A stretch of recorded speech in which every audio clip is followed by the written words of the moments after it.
What's up everyone, welcome back to the channel, thanks for tuning in.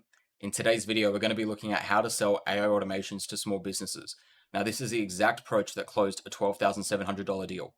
Now everyone building an AI automation agency is targeting the same type of clients. Tech companies, marketing agencies, and SaaS businesses, particularly these guys. If you haven't watched yesterday's video, you know why I'm focusing on SaaS companies. The same cold email playbooks are pointing at the same saturated niches. Meanwhile, SMBs are in trades, services, professional industries are sitting on multiple manual processes that cost them tens of thousands of dollars a year in admin time, literally tens of thousands. Now, this doc covers exactly how to identify those companies, how to build an offer that resonates with a small business owner that has never been brought the opportunity to implement AI, and how to close a deal using that same approach that produced a $12,700 contract with a landscaping company. So if you're new here, my name is Dominic Schwantes. I'm the founder of Workflows, a B2B AI lead generation agency. I document everything I do in real time, the campaigns, the systems, and the results. And what you'll find in this document is based on what actually works, not just some theory. So why small businesses are the best AI automation clients? The common assumption is that AI automation is a product for big enterprise companies with large IT budgets. Couldn't be further from the truth. That assumption alone is costing you hundreds of thousands of dollars. Now, one person makes a decision is a benefit that small business owners have compared to these large enterprise guys. They can say yes in a single phone call. There's no procurement, there's no vendor committee, there's no legal process like these SaaS and government companies. The decision cycle from the first conversation to a signed contract is measured in a matter of days or weeks, not months. Now, enterprise companies can literally take 6 to 12 months to approve a vendor engagement. Small businesses can wire a deposit that same week. Now, there are problems that are incredibly obvious and measurable. Small business owners know exactly what their most painful manual processes are. They can tell you that their team spends 3 hours a day supplying orders on the phone, or that invoicing takes 2 days per week to fulfill. Not efficient use of time. Now, they are felt specifically, daily, and with a direct dollar cost attached. So much so that an 80 grand salary for an admin role can be automated by 4 automations. Isn't that crazy? 4 automations can replace an 80 grand salary for a one-time fee as opposed to a continually yearly salary of 80 grand. Now, this $12,700 doesn't break. This has sick leave, has paid time off, has all the other leaves that are associated. All these headaches. This is like your trusty sidekick, never breaks. Now, a reason they haven't implemented it previously is because they may have never been approached. Now, SaaS founders receive hundreds of cold emails per week from agencies, all pitching the same AI slop. Small business owners in trades and professional services in particular receive almost none, probably because people think they're boomers and they don't get it. When a well-targeted, relevant cold email lands in their inbox, it stands out. The bar from being taken seriously is much lower when you're not competing against the same 100 other agencies. Now, a very good question is, how do you identify the right small business to target? Now, not every small business is a good AI automation prospect, obviously. Now, the ones worth targeting share specific characteristics. They have repetitive manual processes at scale, and a business that produces 50 invoices per week across multiple projects needs an automation. Obviously, a business doing 1 invoice per week does not. Now, they're already paying someone to do it manually. An office administrator whose main job is handling supply orders, processing invoices, and manual scheduling is doing work that can largely be automated. They're in an industry with standardized processes like trades, like construction, like landscaping, professional services, and property management all operate with a highly standardized back-end office processes that can be automated and adapted from one client to the next. You can literally take one automation, like that stack of 12.7K, that was 4 automations, and you can literally target every single person in construction, in landscaping, in property management, and pitch the same automations, because I guarantee you they all have the same problem. Invoices for one, approving invoices as well for one, responding to emails is one, approving supply is another one. Like, why would an admin assistant have to be there monitoring supplies when you can set up an automation where the supplier gets sent an email and they just say yes and you get the confirmation? So much more efficient. Now, the offer that closes. The offer needs to answer 3 very important questions immediately. What problem does it solve? What result will they get, or I get, them being the client, and what does it cost them? The main problem is actually this one here. What result do they get? If a business owner is being saved 70 grand or 60 grand, depending on what your offer is, why would they want to pay 80 grand a year? They're immediately seeing the ROI straight away in the email. Now, obviously, that cost plays into this. If they know they're getting that amount of saving, what it costs them, as long as it's proportionate, is a no-brainer. And obviously, what problem does it solve is the first thing that piques the interest. Now, I'm going to briefly retrieve and go over this offer problem again, because the amount of people that send me emails saying my offer doesn't close and it looks something like this, I've lost count. Now, we help businesses implement AI and automation to improve operational efficiency. This is like AI slop writes better stuff than this. Like, come on, guys. We help businesses implement AI and automation. Automation for what? Now, to these boomers, so people say, what does AI mean to them? Nothing. Now, a strong offer is we implement 3 or 4 manual processes, should really say 3 to 4 manual processes consuming the most admin time, automate them completely, and charge a fixed price. You only pay once the automations are live and working. Now, that is a much more concrete offer than this. So, 3 to 4 manual processes, can't draw, whoops. 3 to 4 manual processes, concrete offer that they can actually understand. You're telling them what it is, the most admin time, and automate them completely is actually what result they're getting. And charge for a fixed price. Now, obviously, in an email, if you're sending this out in a cold email, you're obviously not going to put a price. It's just to engage interest. But in terms of just an offer, at least you're telling them it's a fixed price. Now, I would actually put the offer, or I'd actually put the amount. So if you're saying 10K, this is where leverage comes in, that you don't care if people like shy away from the offer, if you actually know what you're doing. Now, you only pay the automations once they are live and working, is the other risk reversal that most people sometimes panic about. Now, the strong offer is specific about the deliverables, i.e. number of processes, promises a concrete outcome, and removes the risk entirely. Now, particularly if you're starting out, you will need a stronger risk reversal, like we work for free until you achieve X result.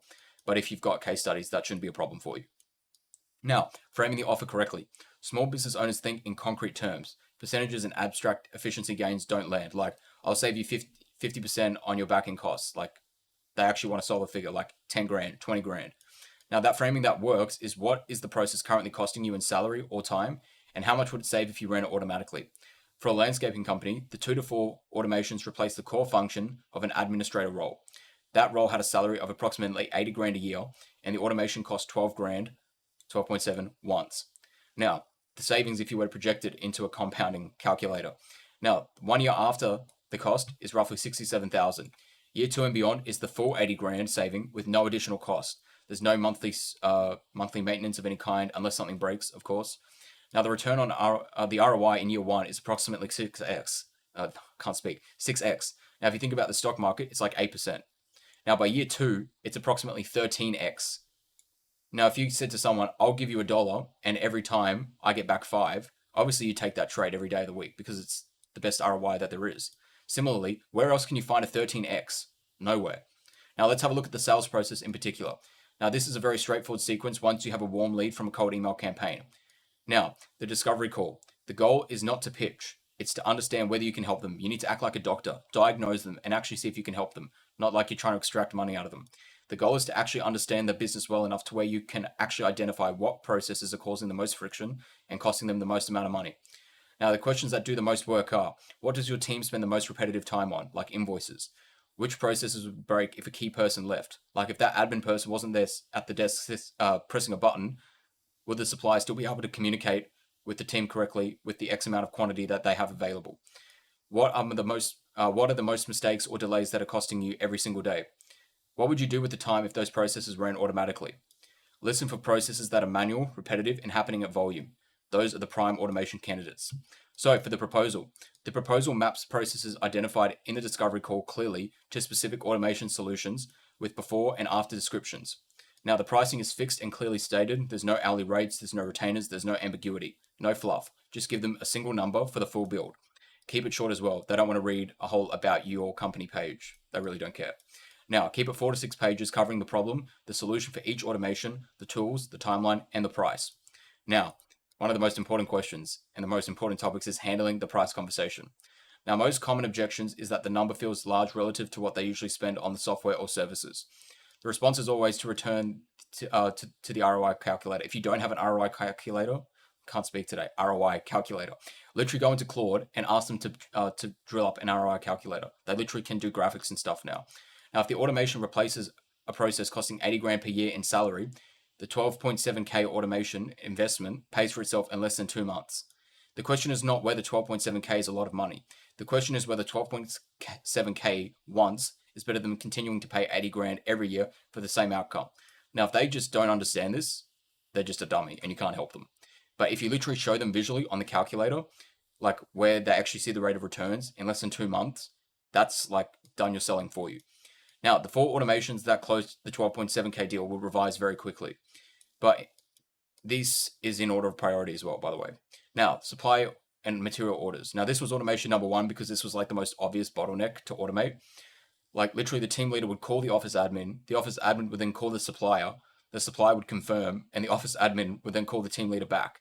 Those 4 phone calls were completely unnecessary per order and across multiple active sites per day. So not just for like as a one-off thing, times by like however many other sites they had.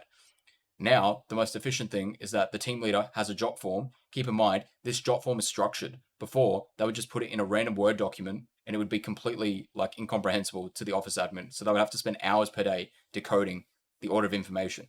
Now it's on a clear job form with clear headings with the order details. That form goes directly to the supplier. The supplier confirms literally via a yes in the email. And then the team leader receives a Gmail confirmation with the delivery time. One form submission replaces 4 unnecessary phone calls and all the time of each individual person that it wasted. Automation number 2 is the team leader documentation.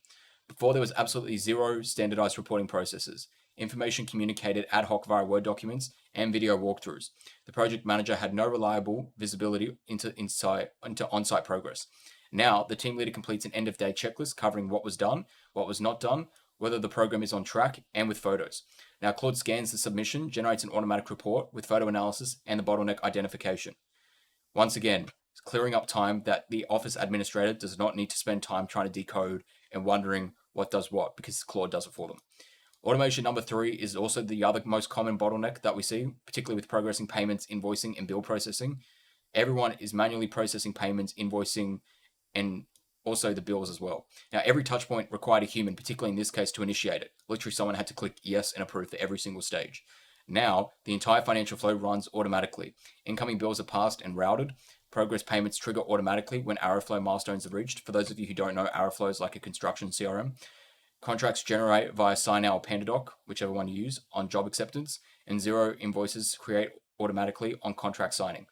Now the owner needs to only approve the invoices and sign off on payments. Literally one button versus all of this stuff done manually.